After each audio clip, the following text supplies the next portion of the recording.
Hola, bienvenidas a este canal donde estamos buscando crecer espiritualmente. En este momento estamos llevando un estudio que se llama Hechos 29, que se trata del libro de Hechos de los Apóstoles en orden cronológico junto con las cartas de los apóstoles. Esta semana estamos estudiando Primera de Tesalonicenses. El primer viaje misionero de Pablo, donde se fue con los demás, con Bernabé y con Juan Marcos y todos ellos, ¿se acuerdan? Que iban en ese grupo. Y entonces estaban en Capadocia, en Antioquía de Pisidia, en Iconio, en Listra, en Derbe, todos estos lugares que les fue muy bien, en realidad fue así un viaje éxito, ¿no?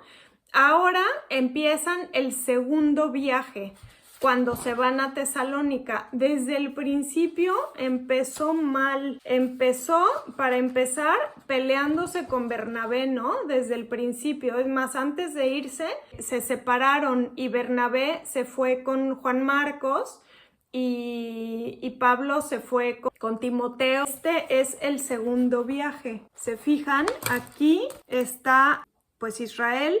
Aquí está todo lo de Turquía. Y ahora se van hasta Macedonia. Macedonia es lo que ahora es Grecia. Entonces se fueron a la parte ya a Europa en realidad. Así es que sí es verdad que se separaron antes de empezar el viaje. Se fueron uno por una parte, Juan Marcos y Bernabé, y por otra parte Pablo y Silas y Timoteo. Para nosotros son nombres, ¿no? Es un señor, uno que se llamaba Bernabé y da igual si se llamaba así o se llamaba de otra manera. Pero para Pablo no daba igual porque Bernabé era muy importante para él, era como su mentor espiritual. Acuérdense que cuando Pablo conoció de Jesús fue en esta visión que tuvo, ¿no? Y que de ahí se fue, pero no lo querían aceptar dentro del grupo porque les daba terror, porque él había pues matado a muchas personas, ¿no? Entonces decía, nadie lo quería recibir y Bernabé lo toma a su cargo y se van y se quedan varios años y Bernabé le enseña todo y o sea, era su mentor, era como su padre espiritual. Entonces el hecho de haberse separado, pues debe de haber sido como algo, pues más o menos sí fuerte, ¿no? Pero por un lado vemos eso, por otro lado vemos que ahora ya no había un grupo, ahora ya había dos grupos. Así es que, pues, desde el punto de vista de nosotros en la tierra decimos, pobre Pablo, ¿no? Que le pasó así. Pero desde el punto de vista de Dios, pues ahora había más grupos y llegaron a más lugares. Y ahora ellos se fueron a Europa. Estaban en la parte de Galacia y de pronto fue que tuvo una visión, Pablo, donde le dijeron, ve a Macedonia. Ya se fue a Macedonia. La visión decía, ayúdanos, estamos en Macedonia. Y así fue, ¿no? Se fueron allá, que es Europa. Así es que empezaron y en el segundo viaje misionero donde estaban llegando, pues no tenían el éxito que habían tenido en el primer viaje. Aquí los estaban recibiendo pues no tan bien para nada y vemos cómo en Tesalónica en particular llegaron a Tesalónica, llegaron a las sinagogas de entrada desde el siempre, ¿no? Pero con desafíos y así, pero llegaba siempre a las sinagogas y hablaba el mensaje de Dios. Y entonces había unos poquitos que creían y había otros poquitos que no. O tal que en Tesalónica llegó y habían algunos pocos creyentes, ¿no? Y luego se enojaron los de la sinagoga y empezaron a atacarlos tan gravemente, a las 3 semanas, tan gravemente que se tuvieron que escapar, o sea, se salieron a la medianoche. Y entonces se quedó la iglesia de Tesalónica, los poquitos oyentes que habían oído el mensaje y que habían creído, ahí se quedaron, ¿no? Y ya, y Pablo luego se fue a Atenas y se fue a más viaje, ¿no? A Corinto y ya veremos, otra vez vamos a regresar en Hechos. Pero el chiste es que llegó a Grecia y donde en Grecia, sí, llegó a Grecia, vamos a seguir con eso. Llegó a Grecia Y en Grecia, en toda el área esta, o sea, toda el área de Macedonia también, toda esta área, era donde eran pues los griegos, ¿no? Los que estaban, los filósofos griegos que tan famosísimos son. Había unas personas que eran como, ¿se acuerdan que lo vimos la otra vez? Que llegaban y hablaban y les decían que a eso se dedicaban nomás los griegos, a estar hablando de cosas novedosas. Bueno, pues había como estas personas que llegaban y hablaban y les pagaban, o sea, en realidad era como un trabajo, ¿no? Eran los, ¿cómo se llaman? Los retóricos, se llamaba que eran retórica y clases como, no eran clases, sino eran como charlas donde era pues para cosas, yo me imagino como las TED Talk o algo así, pero no estoy segura, pero yo así me lo imagino. Entonces, pues a la hora de que llega Pablo con eso, dice, tengo que conocer el ambiente griego, ¿no? Ellos han de haber estado como contentos de ir a esta nueva tierra, que era toda Macedonia y todo Tesalónica, todo esto, porque era como la cuna del conocimiento, o sea, era donde estaba como la cultura, ¿no? O sea, era como, para ellos debe de haber sido algo como grandioso estar ahí, ¿no? Y él ha de haber investigado y vio cómo vivían los griegos, pero los griegos tenían todo lo de la mitología y la fe de los griegos pues partía de esto, de Zeus y de Poseidón, que era el dios del mar, y también había otro que era el Hades, el señor que se llamaba Hades, ¿no? Y bueno, el dios Hades. Entonces era el dios de la muerte y creía que se iban a estar como encarcelados para siempre.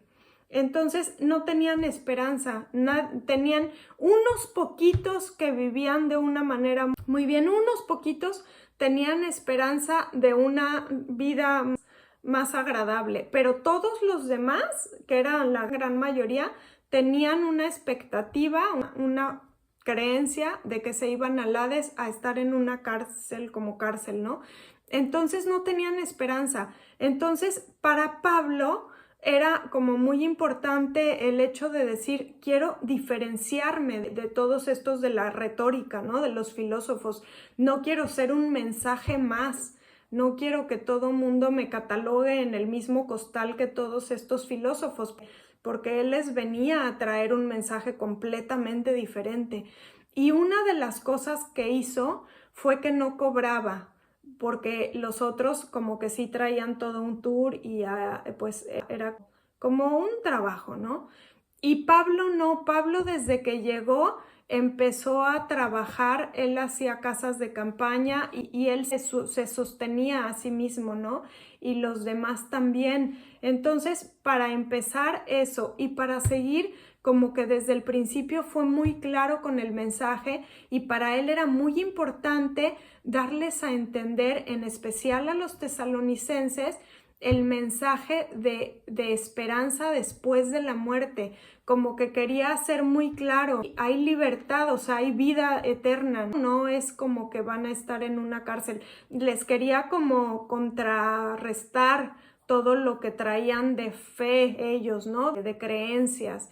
Entonces, por eso llega aquí Pablo y baja a Atenas a lo mismo, a estar dando el mensaje, y a Corinto y a tal. Y luego dice, me quedé con la cosa, yo me imagino, lo voy a parafrasear en mis propias palabras. Dice, me quedé con la cosa al otro día que fuimos a Tesalónica y que fuimos solo 3 semanas y luego nos tuvimos que venir. ¿Qué habrá pasado con ellos? ¿Qué habrá pasado con esa iglesia? Entonces, así parafraseando, le ha de haber dicho, Timoteo, no seas malito, ve a Tesalónica y revisa qué pasó con aquellos hermanos, ¿no? Y entonces así fue como regresó Timoteo. Y es más, la iglesia de tesalonicenses hasta tenía el nombre, ¿no? Porque se llamaba Jasón. ¿Se acuerdan que se llamaba Jasón? Al que multaron y todo, le pidieron fianza para sacarlo de la cárcel porque lo atraparon porque recibió a Pablo. Entonces le ha de haber dicho, regrésate a esa casa y ve cómo están los hermanos, ¿no? Y entonces así fue Timoteo, y para su sorpresa se encontró que la iglesia estaba fuerte, que había sobrevivido, que estaba sólida, que estaban bien compenetrados. Había algunas cosas que no habían entendido muy bien, como esto de lo del Hades, por ejemplo, como esto de lo de la muerte y de la resurrección de Cristo y qué va a pasar cuando nos muramos. Entonces hay todo un capítulo del libro de Tesalonicenses donde les explica esto. Les explica, no, miren, la resurrección de Jesús va a ser así, la resurrección de los muertos va a ser así y asado, y se las explica, ¿no? El capítulo 4.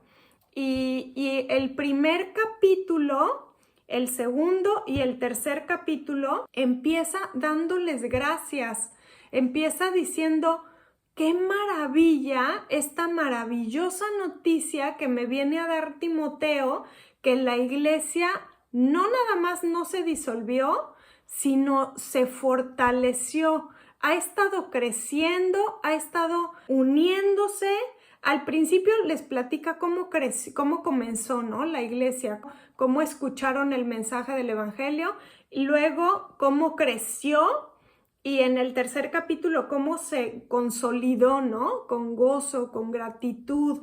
Y no nada más eso, sino que además estaban haciendo las cosas tan bien y viviendo en una santidad tan más bonita, que misma iglesia fue ejemplo para otras iglesias en Macedonia también. Entonces, gracias al ejemplo que estaban ellos dando, otras iglesias empezaron a ver también el poder de Dios y empezaron a abrir los corazones, facilitando el camino, que es lo que pasa cuando nosotros cuando nosotros reflejamos el amor de Dios, reflejamos el poder de Dios, otras personas pueden ver eso en nosotros, y es abrir el camino para que ellos, cuando llegue el momento donde Dios los llame específicamente, van a decir, yo me acuerdo que pasó esto, yo me acuerdo, cuando yo no era creyente, una vez estaba en el súper, mi hijo se enfermó, le dio una fiebre y le duró varios días estas muchísimas aftas en la boca. Toda la boca se le llenó de aftas, y entonces como 3-4 días no lo pude llevar a la escuela. Y entonces pues ya no tenía fiebre, pero todavía no lo quería llevar a la escuela, pero sí lo podía sacar al súper. Entonces me fui al súper y ahí estaba, y de pronto me encontré a una mamá de un compañerito de su escuela, ¿no? Y nada, me dice, ¿cómo estás? Y eso que tu hijo está aquí. Y yo, sí, fíjate que le pasó esto de las aftas. Y me dice, híjoles, qué mal, ¿puedo orar por él? Y yo, sí, claro. Pero pues yo dije, se llevará a su casa la oración. No, ahí en el pasillo del súper lo puso las manos en la cabeza y empezó a orar por él en el súper. Y yo estaba tan impresionada. Para empezar, nunca me había pasado algo así.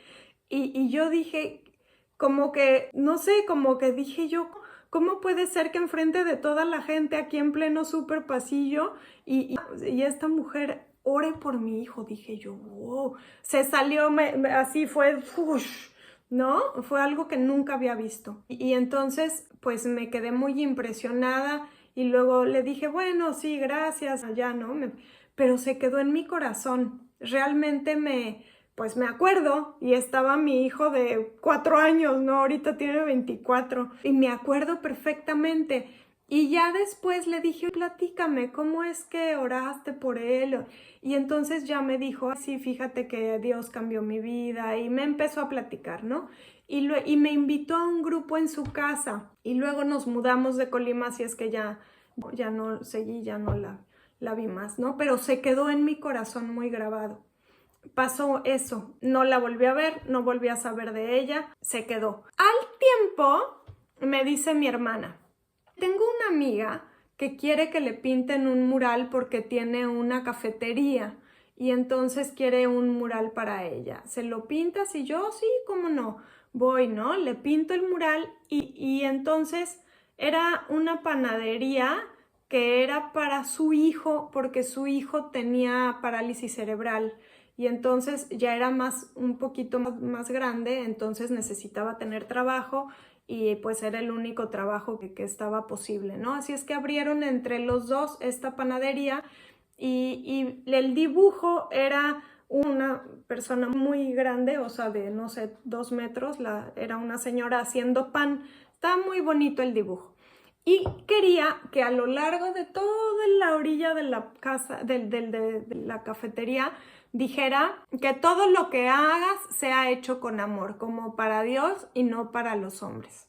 Así decía, ¿no? Y entonces yo dije, ok, pues es un mural donde me están pagando por hacer eso, por poner lo que me digan, pues si quieres que ponga eso, pero me llamó muchísimo la atención que alguien quisiera poner la palabra Dios, ya se me hacía como, ¿cómo la va a poner ahí, no? Si es la cafetería.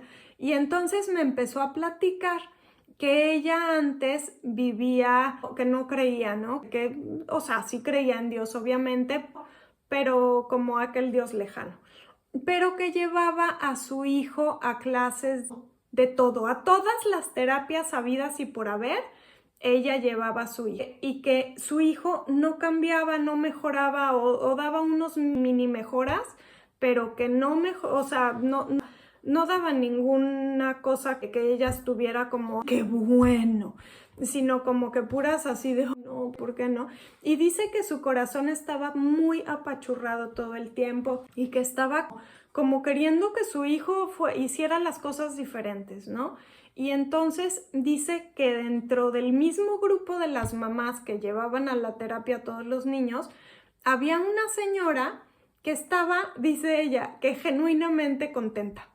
Y dice que ella no lo podía creer, que decía, ¿cómo puede ser que esté contenta? Su hijo está peor que el mío.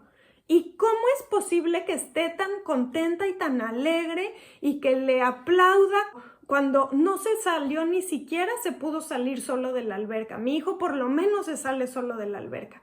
Y el suyo que ni solo se sale y le aplaude. No, y que estaba muy conflictuada de que decía, ¿cómo puede estar contenta?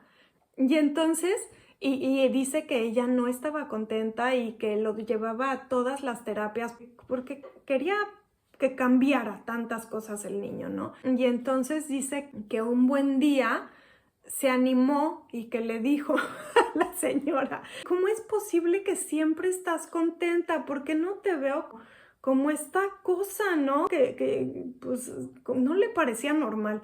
Y entonces le dijo, pues es que estoy contenta porque yo sé que Dios tiene un plan para cada cosa. Y ella sí, ¿qué? O sea, ¿de qué me hablas, no? Y que le dice, ya le empezó a platicar cómo Dios le estaba dando la paz y cómo le daba alegría y cómo veía los logros y otra cosmovisión por completo diferente. Y entonces ella dijo, no, sí me interesa, sí, me gustaría poder ver así las cosas. Y a partir de ahí empezó a creer, empezó a conocer de Dios y se enamoró perdidamente de Dios. Y a partir de ahí, la vida de ella cambió, la vida del hijo cambió por completo. El hijo no puede hablar, pero solo puede decir... Era una dulzura el muchacho, ¿no? Ya era un muchacho bastante adulto, pero le cambió la vida, o sea, de un muchacho sintiéndose no puedo hacer nada porque la parálisis cerebral solo está la mente la tienen lúcida. Entonces, el muchacho se sentía frustrado porque no podía moverse y sabía que su vida estaba cero logros, ¿no? Que no se podía ni mover bien. En cambio, cuando empezó a conocer a Dios, le dio un propósito completamente diferente y empezó a gozarse y alegrarse en la vida. Entonces al muchacho le cambió, transformó la vida por completo. Por otro lado, la amiga de mi hermana que estaba viviendo en pues en esta realidad de la familia centrada en el hermano 100%, ella empezó a hacerse anoréxica y bulímica. Entonces, esta problemática, sin que nadie supiera, además, porque pues estaban con el hermano centrado completamente, entonces estaba como muy complicado todo, ¿no? Y ella pues viviendo todo esto solita y así, y dice que de pronto empezó a ver a la mamá cada vez más contenta, al hermano cada vez más contenta, la llevaron ella a la iglesia, le transformó la vida, se le quitó así todo esto de la bulimia y de todo esto me lo platicaba mientras yo pintaba el mural. Y yo decía, qué maravilla, pero para esto yo le estaba pintando a ella en otra ciudad donde no era mi ciudad. Yo vivía en Colima y esto fuera en México, ¿no? Y pasó todos esos, le pinté como 2-3 días y esta historia me la estuvo platicando. Luego la hija vino y me platicó desde su punto de vista.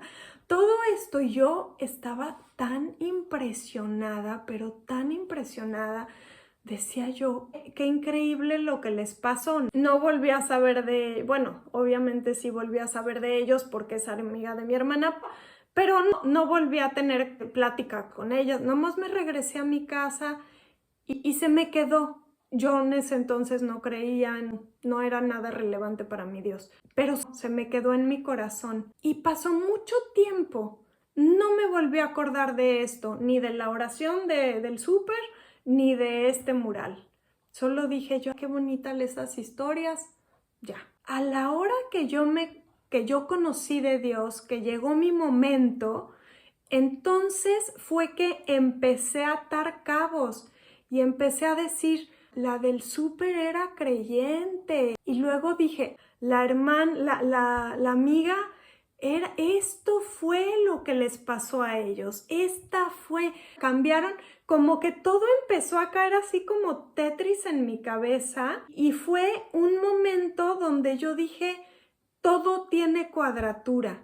Y yo creo que así pasó con estos de Macedonia. Primero, como que llegaron estos y nada más les dijeron, hay que creer tal y Jesucristo vino y se fueron. Y ellos no volvieron a saber nada y ya no supieron qué había pasado con ellos, no sabían qué fue, ¿no? Hasta que regresaron y empezaron a decir, mira lo que nuestra palabra tan trivial que nada más de paso por 3 semanas dijimos, ve lo que cosechó, ve la transformación que hizo, que no nada más para ellos, sino que ahora ellos están siendo inspiración para los de otros de Macedonia. Entonces, esa es la palabra que me gustaría darles a ustedes, porque es la misma que pasó aquí en Macedonia, es lo mismo que me pasó a mí. Una palabra de nosotros de ánimo, de fe, de fuerza, de esperanza. Nosotros no tenemos ni la más remota idea cómo va a desarrollarse, qué fruto va a dar. Dios hace milagros. Nosotros solo sembramos una semillita y Dios es el que hace que crezca y que se consolide y que madure.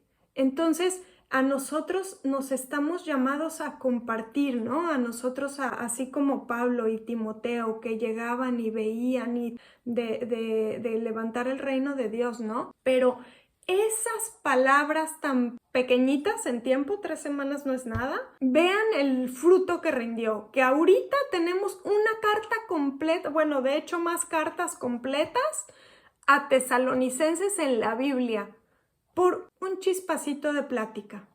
Así es que está perfecto que esta plática, que este día esté después de que estuvimos viendo los clips, porque de eso se trata. Podemos dar palabras de ánimo sin saber la transformación o el cambio que va a tener en ese corazón.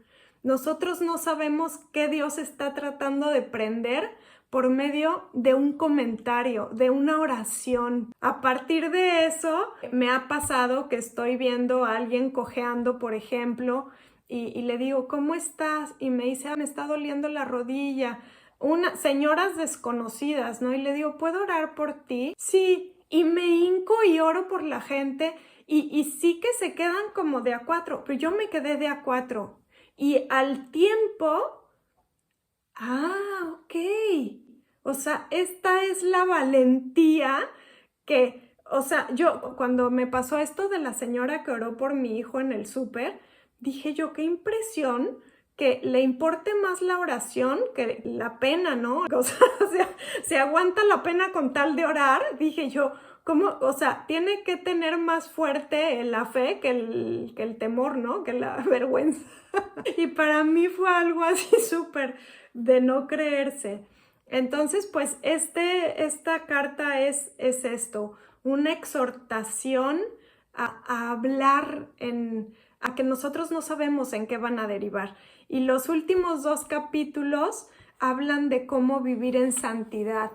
Y me gusta muchísimo porque aquí viene explicada la voluntad de Dios. Imagínense eso. ¿Se han puesto a pensar cuando mucha gente dice, no? Quiero saber cuál es la voluntad de Dios para mi vida. Aquí se las voy a facilitar. En el Primera de Tesalonicenses 4, versículo 3, dice, la voluntad de Dios. ¿Alguien se pregunta la voluntad de Dios para sus vidas? Aquí está. La voluntad de Dios es que sean santificados. ¿Saben qué quiere decir santificados? Quiere decir apartados, separados. Cuando hay una copa, por ejemplo, ¿no? Una copa es una copa normal, pero cuando es una copa santificada, quiere decir que solo van a usar esa copa para tomar el vino santificado. Entonces, esa copa es una copa común y corriente, pero está santificada, está apartada. Entonces, eso quiere para Dios, para nosotros, que no vivamos con las mismas leyes del montón, sino que seamos santificados. Nosotros estamos procurados para buenas obras, para obras de Dios. Entonces, eso quiere. Dice, es que sean santificados, que estén apartados, que estén cuidados, que sepan que estamos diseñados nosotros por voluntad, porque es la voluntad de Dios, que estemos como con esta conciencia de que queremos nuestra vida, nuestro tiempo, nuestro pensamiento para cosas divinas, como la copa santificada, nuestro pensamiento santificado. Eso, que se aparten de la inmoralidad sexual, que cada uno aprenda a controlar su propio cuerpo de una manera santa y honrosa. Cuerpo incluye la boca, incluye los ojos, incluye las manos, incluye las palabras, los oídos, todo eso incluye. Que cada uno aprenda a controlar su propio cuerpo de una manera santa y honrosa, sin dejarse llevar por los malos deseos como hacen los paganos que no conocen a Dios. Y que nadie perjudique a su hermano ni se aproveche de él en este asunto. El Señor castiga todo esto, como hemos dicho y advertido. Dios no nos llamó a la impureza, sino a la santidad. Por tanto, el que rechaza estas instrucciones no rechaza a un hombre, sino a Dios, quien da a ustedes su Espíritu Santo. Entonces, aquí se nos llama, aquí es muy claro Dios. La voluntad de Dios para nuestras vidas es que seamos santas. Listo, pues este fue el tema.